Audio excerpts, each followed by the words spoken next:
창세기 14장 17절부터 20절까지 말씀.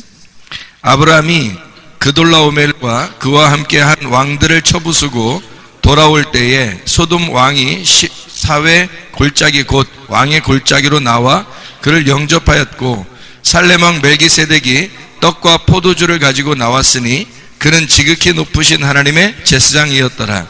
그가 아브라함에게 축복하여 이르되, 천지의 주제이시오 지극히 높으신 하나님이시여 아브라함에게 복을 주옵소서. 너희 대적을 내 손에 붙이신 지극히 높으신 하나님을 찬송할지로다 하매, 아브라함이 그 얻은 것에서 10분의 1을 멜기세덱에게 주었더라.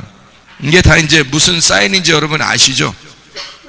멜기세덱이 아브라함에게, 승리한 아브라함에게, 그러니까 이긴 자 아브라함이에요. 이긴 자 아브라함에게 준 것이 바로 떡과 포도주. 그리고 아브라함은 멜기세덱에게, 멜기세덱은 샬렘 왕이에요. 그러니까 샬롬 왕, 평화의 왕, 부활하신 주님을 의미하는 거예요. 그분이 그분에게 아브라함이 이제 떡과 포도주를 받고서 10분의 1을 드렸다, 이런 얘기예요. 그러니까 10분의 1은 여러분이 알죠. 10분의 1은 예수님을 설명하려고 쓴 말씀이라는 걸 여러분이 아시고, 떡과 포도주, 왜 이렇게 떡과 포도주라는 말이 나올 때 여러분 성경에서 보면 떡과 포도주가 어디서 나와요? 네, 떡과 포도주가 어디서 나온다고? 잔치에서? 떡과 포도주가 어디서 나와요? 주의 만찬에서 나오지. 주의 만찬에서 나오고, 물론 떡과 포도주가 잔치에도 쓰여요. 그러니까 주의 만찬에서, 주의 만찬은 뭐 때문에 있는 거예요? 주의 만찬은 어디 나오나 볼까? 마태복음 26장 나오는데, 마태복음 26장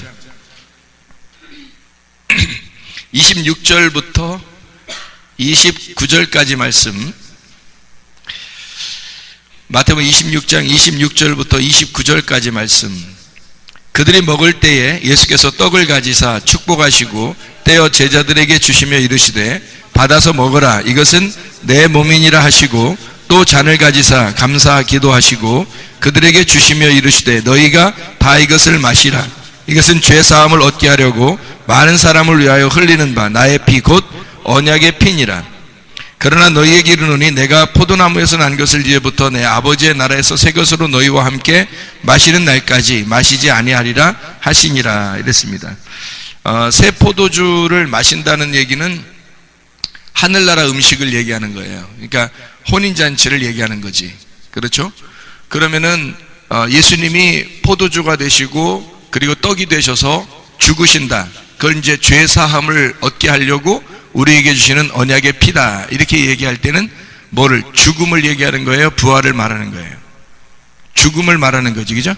죽음을 말하는 거지. 새 포도주를, 하늘나라에서 새 포도주를 마신다 할 때는 어딜? 부활을 말하는 거예요? 죽음을 말하는 거예요? 부활을 말하는 거지, 그렇지? 그래서 여기서 떡과 포도주를 가지고 너희들에게 나눠주면서 이것은 내가 흘리는 피다, 이렇게 말할 때는, 그럴 때는 죽음을 말하는 거고, 그죠? 그리고 새 포도나무에서 새 포도주를 마시게 될 거다 하는 얘기는 부활을 얘기하는 거고, 그렇죠? 그래서 죽음과 부활을 설명하는 거예요. 그럼 우리가 예수님의 부활이 우리의 속에서 일어나지 않으면, 그러면 예수님이 우리와 함께 더불어 먹고 마시지 않겠다는 얘기죠. 그러니까 우리와 함께 먹고 마시겠다는 얘기는 우리 안에서 부활이 일어났다, 예수님의 죽으심과 부활을 경험했다, 내가 그리스도를 진짜 믿었다, 그런 의미가 되겠죠, 그죠? 그래서 떡과 포도주를, 왜 하필이면 떡하고 포도주를 주겠어요? 떡하고 포도주를? 이상하잖아요. 왜 떡하고 포도주를 주겠나? 이상하죠, 그죠? 성경에 이것은 이제 하나의 그 언약이에요, 언약이라고 하는 건 하나님의 약속을 얘기하는 거고, 하나님의 경륜, 하나님의 약속, 하나님의 계획을 말하는 거예요. 그러니까 하나님의 계획이라는 건 창세기에서도, 창세기 14장에 지금 떡과 포도주를 일부러 멜기세덱이 아브라함한테 줬잖아요, 그죠? 그리고 예수님도 떡과 포도주를 이렇게 나눠주면서 이것은 내가 너희를 위해서 내가 죽는 것이다 라고 이야기한 것이고, 그죠? 그러니까 하나님의 그 언약의 피라고 얘기해요. 언약이라고, 그죠? 그러면 하나님의 약속이란 얘기고, 하나님의 약속은 하나님의 뜻이란 얘기고, 하나님의 계획을 말하는 거예요. 하나님의 경륜, 하나님의 행정, 통치, 하나님의 통치, 이런 걸 얘기하는 거예요. 이거는 이제 하나님의 통치가 있다, 하나님의 계획이 있다, 하나님의 뜻이 있다, 이런 걸 뭐라 그러면 복음이라 그렇게 말하는 거예요. 그러니까 복음이라고 하는 건, 복음은 다른 게 아니라, 복음이라고 하는 건 하나님의 통치를 말하는 거예요. 하나님의 통치. 이게 이제 어디서 나오는 얘기냐면 이사야 52장 7절의 말씀이에요. 그죠? 오늘 새벽 예배 말씀 이사야 52장 7절 맞죠? 이사야 52장 7절 말씀, 하나님의 통치가 있는 거, 이걸 복음, 기쁜 소식이라 그렇게 말하거든요. 기쁜 소식이라고 하는 이 복음이라고 하는 것은 토브 바사르라고 그래요. 토브 바사르. 이게 이제 복음이라는 단어인데, 토브라는 말은 여러분이 아시죠? 좋다라는 말이고요, 좋은이라는 말이고, 이게 바사르라고 하는 것은 육체 혹은 복음, 이렇게 말하는 거예요. 그러면 육체 혹은 복음이라고 얘기할 때 요 토브 바사르가 하는 게 좋은 소식이 되려면, 좋은 소식, 기쁜 소식이 복음인데, 좋은 소식이 되려면 어떻게 되냐면 바사르라고 하는 육체가 죽어야 복음이 되는 거예요. 바사르가 되는 거예요. 바사르를 하는 육체가 죽어야 바사르라는 복음이 되는 거예요. 그러니까 이게 이제 굉장히 역설적인 이야기죠. 그죠?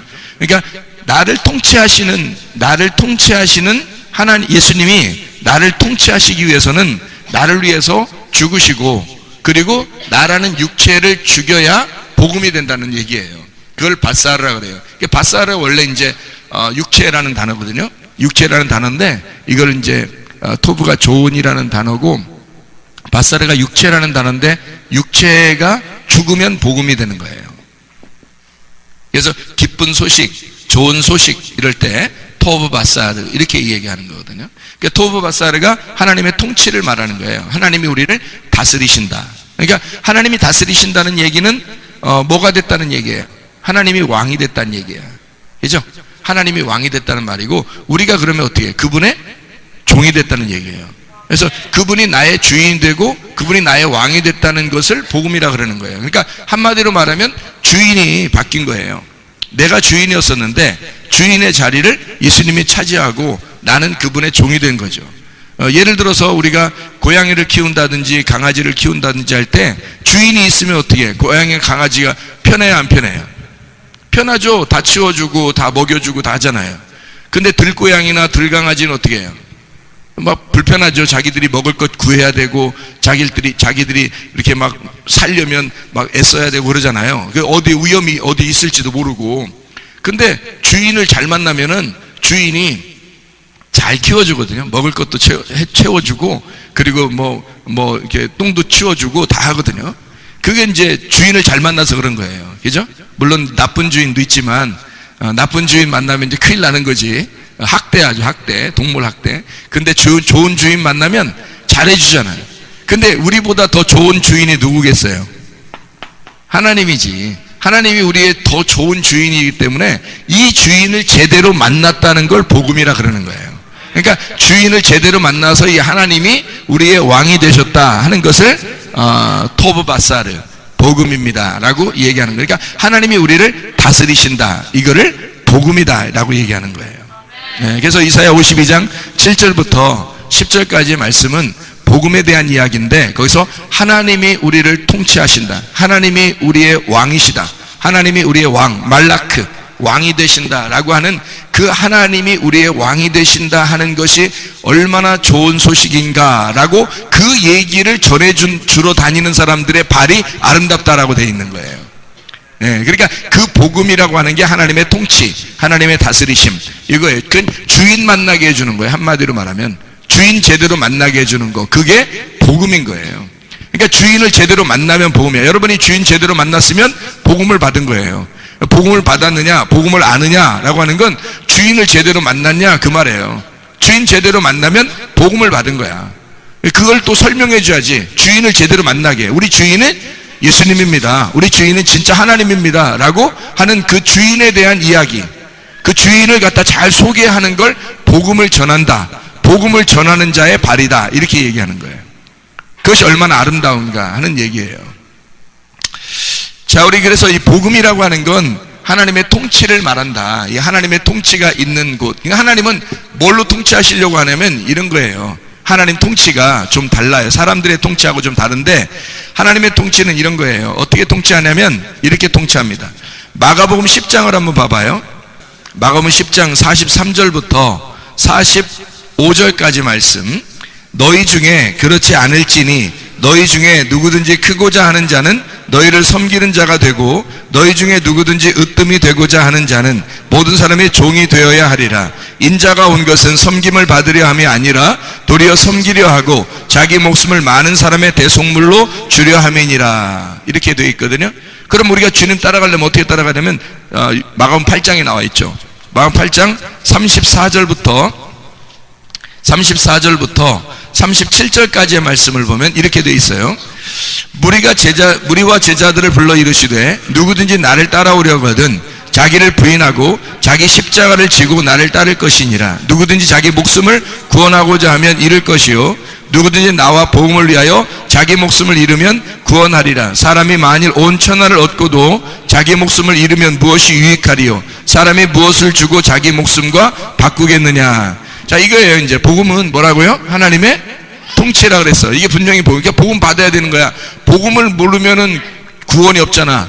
복음을 모르면 구원이 없고 구원이 없으면 천국 못 가잖아요. 그래서 복음을 제대로 알아야 된단 말이에요. 복음이 뭐지? 그럼 이 복음이 뭐예요? 물어보면 여러분 뭐라 그랬어? 기쁜 소식이요. 기쁜 소식이 뭐예요? 그러면 뭐라고 해요? 예수님의 십자가와 부활이요. 그게 뭐예요? 이렇게 물어본단 말이야. 그럼 그게 뭐냐면 하나님의 통치예요. 이게 딱 정답이란 말이야. 하나님의 통치가 복음이에요. 하나님의 다스리심, 하나님이 나의 왕이 되신 것이 복음이에요. 그럼 당신 복음 받았습니까? 예, 예수님이 나의 왕이십니다. 그럼 복음 받은 사람이고, 예수님이 나의 왕이 아니고 자기가 아직도 왕이면 복음을 못 받은 사람이란 말이야. 무슨 말인지 알겠죠? 복음이라는 건 하나님의 통치, 하나님의 다스리심이 있다는 거야. 근데 인자가 온 것은 어떻게 다스리는 거야? 이 세상 사람들의 다스림과 똑같아? 아니면 달라? 이 세상 사람들은 위에서 막 누르는 거를 다스린다고 생각하잖아요. 근데 예수님은 어떻게 다스린다는 거야? 예수님은 어떻게 다스린다고? 섬김의 다스림이라고 했잖아. 섬김의 종이란 말이에요. 그러니까 다스리는 게 그냥 다스리는 게 아니라 예수님은 막 위에서 이렇게 내리는 그런 다스림이 아니라 예수님은 어떤 다스림이냐면 섬김의 종. 섬김의 종이라고 하는 게 어떤 종이냐면 죽을 거를 생각하고 오신 거예요. 예수님이. 그래서 죽음을 각오하고 오셔서 사람들을 섬기려고 한 거지.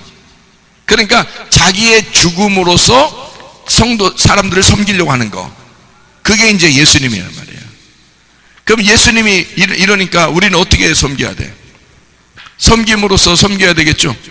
섬김으로써 섬겨야 돼. 그걸 이제 지도자라 그러는 거예요. 그죠? 근데 이 세상에 지도자는 한 명 있어요, 없어요? 없어요. 이 세상엔 지도자가 없다고 나오잖아요. 지도자는 오직 누구밖에 없다? 예수님밖에 없다 그래요. 그러니까 아버지가 이 세상에서 아버지가 있다 없다? 없어. 이 세상에 아버지가 없고 아버지는 오직 하나님 아버지가 계신다. 이렇게 되잖아요. 그러니까 주님도 오직 예수님만 주인이시고 나머진 주인이 없어요. 그러니까 아버지만 주인이시란 말이야. 아버지만 왕이시고 아버지만 주인이 되신다고. 그러니까 하나님 아버지가 주인 되셔서 우리를 섬기면 어떻게 섬겼냐면 십자가로 죽으심으로 섬겼다는 거지. 이거를 약속을 하고 온 거예요. 그래서 약속을 계약이라 그러는 거고, 계약이라는 거고, 이게 언약이라 그러는 거고, 이걸 통치라 그러는 거야. 통치. 이거를 경륜이라 그러는 거예요. 이거를 경륜이다, 통치다, 계약이다, 언약이다, 요거를 이런 계획을 가지고 예수님이 오신 거예요. 이미 올 때부터 요걸 계획하고 오셨다고. 이래서 요 계획을 가진 게 뭐냐면 복음을 내가 전해야 되겠다. 하나님의 복음이 이 땅에 내려와야 되겠다. 그래서 자기를 섬김의 종으로 십자가에 죽으시는 약속을 하고 온 거란 말이에요. 그러니까 성경이라고 하는 건 성경에는 뭐를 써놓겠어요? 뭐를 써놓겠어? 하나님의 약속, 언약을 써놔야 되잖아. 그럼 하나님의 약속을 써놔야 되니까 하나님의 약속은 성경에서 뭐겠어? 그러니까 예수님이 뭐하러 오셨다고? 죽으러 오셨다고. 그러니까 예수님의 죽으심을 설명하려고 쓴 책이란 말이에요. 예수님의 죽으심을 설명하려고 쓴 책이니까 이게 뭐를 설명하려고 하겠어? 십자가와 부활을 설명하려고 하겠죠. 그러니까 십자가와 부활은 여기서 지금 내가 십자가 이렇게 하고 십자가 하고 이렇게 부활 이렇게 썼지만 사실은 뭐예요? 십자가 부활이 같은 거죠. 그죠? 십자가와 부활, 십자가 없이는 부활이 없는 거잖아. 그러니까 부활을 전제로 하고 십자가를 지는 거잖아. 그러니까 십자가와 부활은 같은 거죠. 그래서 십자가와 부활이라고 하는 이 복음을, 이걸 뭐라고 그러냐면 복음이라 그러는 거예요. 복음. 그래서 이 복음을 가지고 이 복음을 전하기 위해서 복음이 오신 거야. 그러니까 이걸 설명해야 되겠지. 그래서 이걸 설명하려고 성경책이 있는 거예요. 그래, 이 성경책은 온통 다 뭐를 설명하겠어? 결국에는 십자가와 부활을 설명하는 거겠지. 그렇죠? 그러니까 여기서 뭐가 나오냐면 자기가 십자가를 지신다, 내가 죽는다, 그런 거를 설명하기 위해서 떡과 포도주가 있는 거야. 떡과 포도주가. 그러니까 떡과 포도주를 설명하고 예수님의 그 죽으심과 부활을 설명하기 위해서 떡과 포도주를 등장을 시키는 거예요. 여기다가 괜히 그냥 갑자기 나와서, 아니 다른 거 줄 수도 있잖아. 멜기세덱이 나와서 다른 걸 줄 수도 있잖아요. 근데 떡과 포도주를 주는 거야. 그리고 그거를 아브라함이 받고서 자기가 또 다른 거 줄 수도 있잖아, 아브라함도. 그런데 10분의 1을 또 드리는 거예요. 뭐 10분의 2도 아니고 10분의 3도 아니고, 왜냐하면 10분의 1 되시는 예수님을 드려야 되기 때문에 그런 거예요. 그래서 요거를 딱 맞춰놓은 거죠. 성경은 이렇게 하나씩 하나씩 맞춰놓은 거야. 그래서 떡과 포도주가 우리가 지금 금방 우리가 읽었었던 것처럼 마태복음 26장에는 언약의 피, 떡과 포도주에 대한 이야기가 나오고, 그리고 멜기세덱 창세기 14장에는 멜기세덱이 아브라함에게 떡과 포도주를 전달해 주었다, 뭐 이런 이야기가 나와 있죠. 그렇죠? 그래서 요거를 우리가 설명을 좀 같이 나눠야 될 이유가 있어요. 왜 나눠야 될 이유가 있냐면, 이게 성경에 전반적으로 다 이게 흘러내려오는 그런 말씀이거든. 그러니까 요 흘러내려오는 말씀을 어디에 뭐라고 쓰여 있는지를 우리가 한번 찾아보면 이게 성경을 아주 이해하는 데 굉장히 좋단 말이에요. 성경을 이해하면 여기서 머리로 이해한다고 천국 가는 건 아니에요. 마음으로 받아들여야 돼. 마음으로 얼마나 사람들이 받아들일까 하는 것은 사실 의문이야. 사람들이 마음으로 얼마나 받아들일까 하는 거. 왜냐하면 머리로 받아들였다고 해서 마음으로 받아들인 사람들이 많은 것은 아니거든요. 그러니까 머리로는 이해가 돼요, 충분히. 근데 마음으로 받아들여야 진짜 구원을 받는 거거든. 그러니까 그 구원은 마음 안에서의 하나님과 만나는 거예요. 하나님과 내가 마음 안에서 만나는 그 만남이 진짜 있으면 구원받는 거고, 그것이 없으면 뭐 한낱 그냥 성경책 내용이, 성경책이 뭐 저쪽에 있는 성경책이죠. 그러니까 그 내용이 그래, 그 내용을 알았어. 예수 그리스도라는 걸 알았어요. 그래, 알았어요. 머리로. 그 머리로 알았어도 저쪽에 있는 거예요. 내 안에 있는 게 아니란 말이에요. 내 안에 들어와서 내 마음 안에 그 말씀이 하나가 돼야 되는 거거든요. 그러면 이제 그 말씀이 나하고, 그 말씀의 내용이 나하고 하나가 돼서 살아가는 거죠. 그걸 이제 구원이라 그러는 거예요. 그러니까 진짜 영적 구원은 내 마음 안에서 이해가 돼야 되는 거죠. 마음 안에서 이해가 되고, 그 마음 안에서 이해가 되기 위해서 하나님 앞에 기도하는 거예요. 그것 때문에 기도하는 거예요. 하나님 내 마음 안에서 주님 만나 주십시오. 이게 진정한 예배가 성공되는 거거든요. 자, 예수님께서는 이 땅에 우리를 통치하러 오셨는데, 그분이 우리를 섬김의 종으로, 다시 말하면 섬김으로써 통치하시더라. 그러니까 그분이 우리를 위해서 죽으심으로 통치하시더라. 그래서 우리 보고 너희들이 나를 따라오려거든 너를 부인하고 자기 십자가를 지고 따라와라, 그런 말씀을 하는 거예요. 그러니까 우리 보고도 너도 섬김의 종이 되어라, 그런 얘기하는 거죠. 여러분은 뭘로 섬길 거예요? 여러분 옆에 있는 사람은 가족을 뭘로 섬길 거예요? 교회를 뭘로 섬길 거예요? 다른 사람들을 뭘로 섬길 거예요? 여러분은 뭘로 섬겨야 되겠어요? 예수님은 이 땅에 와서 다른 거로 뭐 크게 섬긴 게 많지 않아요. 보니까 뭐 병을 고쳐주고, 어떤 사람에게는 보리떡 5개와 물고기 2마리를 이렇게 나눠주시고, 그리고 어떤 사람에게는 영혼의 구원을 주시고, 그렇게 이제 섬기셨거든. 그러니까 주님은 그렇게 섬기셨어요. 그거를 하늘나라의 섬김이라고 말하는 거예요. 땅에서 섬기는 거는 땅의 사람들도 다 섬길 수 있어요. 교회 안 다녀도 섬길 수 있거든요. 그렇다고 저 사람이 예수 믿는 사람이다 이렇게 말하기는 어렵잖아요. 예수님 안에서 한다는 것은 그런 섬김과 좀 다른 거거든요. 어떤 섬김이냐면 말씀에 대한 섬김이에요. 여러분 속에 말씀이 있어야 그 말씀을 가지고 섬기는 거예요. 그 말씀이 없으면 말씀을 섬길 수가 없죠. 다른 거로 섬길 수밖에 없죠. 그 다른 물질로 섬기는 것이 아니라 말씀으로 섬겨야 되거든요. 그럼 그 말씀이 속에 진짜 있느냐 이거를 봐야 되는 거죠. 그러니까 영적인 섬김이에요. 주님께서 이 땅에 오셔가지고 육체적으로 섬기려고 했겠냐고. 그러면은 매일 보리떡 기적을 일으키고 그 다음날도 보리떡 기적 일으키고 그 다음날도 보리떡 기적 일으켜서 매일 보리떡 기적을 일으켜야 되잖아. 그렇게 하면. 근데 한 번 그렇게 하셨단 말이에요. 뭐 5,000명 먹을 때 한 번 하고 4,000명 먹을 때 한 번 했으니까 2번 했다가 손쳐요. 그러면 2번 이렇게 아니 뭐 3번 할 수도 있네. 베드로 만날 때 그때 또 생선도 뭐 이렇게 뭐 주시고 이렇게 하면서 했다고 손쳐도 몇 번 안 되는 거예요. 그렇게 그걸 먹이면서 섬기려고 했던 게 아니라 그건 어떤 표적이란 말이에요. 진짜 뭔가를 설명하기 위해서 표적이에요. 그러니까 뭐를 줘야지 진짜 섬김이라는 거예요. 예수님을. 복음이라는 그 예수님을 줘야 진짜 섬김이라는 거예요.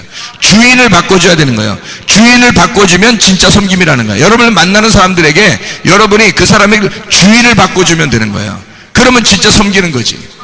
주인을 바꾸지 않으면 섬기지 못하는 거예요. 그건 육체적인 섬김은 다른 사람들도 다 할 수 있는 거잖아요. 그러니까 영적인 섬김이 있어야 되는 거지. 주님이 우리를 섬기셨다는 얘기는 자기가 십자가 못 박혀 돌아가심을 섬김이라고 했잖아요. 그건 어떤 섬김이에요? 우리 영혼의 구원을 위해서잖아요. 우리 영혼의 구원을 받기 위해서 자기가 십자가 못 박혀 돌아가셨잖아요. 그걸 섬김이라고 말하는 거예요. 주님은 그것 때문에 오셨다. 그러니까 섬김의 종으로 오셨다는 말은 뭐 사람들이 생각할 때는 물론 해야죠. 착한 일도 다 해야 되지만 그런 걸 해야 되지. 착한 일 당연히 해야 되죠. 근데 진짜 착한 일, 가장 좋은, 가장 복음, 가장 선한 착한 일이 뭐겠어요? 예수님을 전달하는 거예요. 복음이라고 하는 예수님, 그 통치자 예수님을 전달해서 진짜 주인을 바꿔주는 거, 이걸 진짜 좋은 섬김이라고 말하는 거예요. 그런 섬김이 있는 걸 복음이라고 그래서 복음 전하라는 거예요. 여러분 다른 거 전하지 말고 복음 전하는 거예요. 이 땅에서 잘 된다는 게 복음이 아니에요. 이 땅에 잘 된다는 그런 복음을 얘기하는 게 아니라 예수가 들어와서 이 땅에서 천국을 살아라. 이 땅에서 네가 비록 힘들고 어렵겠지만 천국이라는 예수님을 살아라. 이게 복음이죠. 이 땅에서 잘 먹고 잘 사는 걸 얘기하는 게 아니라 그것도 좋겠지만 예수 그리스도가 와서 진짜 우리의 주인, 통치자가 바뀌었습니다 라고 그걸 통치자를 설명해 줄 수 있어야 이게 복음이죠. 복음 전도라고 하는 건 영적인 거예요. 육체적인 게 아니라고. 사람들이 육체적인 걸 복음을 증거하려고 하다가 그게 진짜 복음인 줄 알고 증거하려고 하다가 가짜 복음이 되는 거예요. 그게 다. 진짜 복음은 영적인 복음이라고요. 영적인 복음이라고 하는 것은 하나님을 바꿔주는 거예요. 너라고 하는 주인에서 주인을 하나님으로 바꿔주는 거예요. 그걸 진짜 복음이라고 말하는 거예요. 복음. 그래서 복음 전도는 어떤 사람만 하냐면 자기가 복음이 된 사람만 복음 전도를 할 수 있는 거예요. 예수 그리스도가 자기가 복음이었죠. 하늘나라의 복음이 예수님이란 말이야. 그러니까 그 예수님이라는 복음이 이 땅에 내려오시면 복음이 전파되는 거예요. 그래서 자기가 자기를 전파하는 거야. 그러니까 자기가 복음이 됐으니까 전파하는 거죠. 만약에 말로 자기가 이제 복음을 전파했어. 예수님 믿으세요. 이렇게 말로 전파했는데 자기는 진짜 예수님 믿는 게 아니야. 그러면 복음 전파는 가짜가 되는 거죠. 그죠? 자기가 진짜 복음이 돼야지. 자기가 진짜 섬김의 종이 되려면 자기가 진짜 복음이 돼야 되고 하나님이 자기를 진짜 다스려야죠. 하나님이 자기를 다스리는 사람이 돼야 복음이 되는 거지. 그러니까 복음은 복음 전도라고 하는 게 어떤 말을 갖다가 전달하는 게 아니에요. 내가 복음이 돼서 예수 그리스도가 나를 통치하셔서 나를 다스리고 나의 주인이 되셔서 진짜 내가 하나님의 통치를 받는 복음이 되어서 그 복음을 설명할 수 있는, 나를 어떻게 주인이 나를 통치하게 되었는가, 어떻게 주인이 하나님이 되셨는가, 어떻게 하나님이 나를 통치하시고 다스리고 있는가를 설명해 주는 거예요. 그게 복음이 돼야 설명이 가능하지. 자기는 안 됐는데 말을 갖다 전달하는 건 안 되죠. 말을 전하면 말쟁이밖에 안 되는 거지. 자기가 진짜 복음을 증거하는 사람이 돼야지. 자기가 복음을 전하는 하나님의 다스리심, 하나님의 통치가 있다는 것을 알려주는 자의 발이, 그 소식을 전하는 자의 발이 얼마나 아름다운가 이렇게 되는 거죠. 그러니까 복음을 전도하는 거예요. 복음을 전한다라는 말이 바로 그런 말이 되는 겁니다. 우리 한 목소리로 기도하겠습니다. 우리 하나님 아버지 사랑과 은혜를 감사드립니다. 아버지의 말씀으로 충만케 도와주시옵소서. 하나님의 말씀이 우리의 속에 충만하게 도와주시옵소서. 아버지 하나님, 우리에게 임하신 그 주 예수 그리스도 그 말씀과 더불어 우리가 거듭나게 도와주시고 그 말씀 안에 살아갈 수 있도록 인도해 주셔서 주의 말씀만이 우리의 생명이 되시고 우리의 영이 되시고 하나님 천국 생활하시는 귀한 은혜가 있게 도와주시옵소서. 우리가 어디 있든지 무엇을 하든지 항상 천국의 생활하게 도와주시옵소서. 주의 말씀으로 인하여 살아가게 도와주시옵소서. 주님의 뜻대로 살다가 주님 만나게 하실 줄로 믿습니다. 감사드리고 예수 그리스도 존귀하신 이름 받들어 기도 올려옵나이다. 아멘.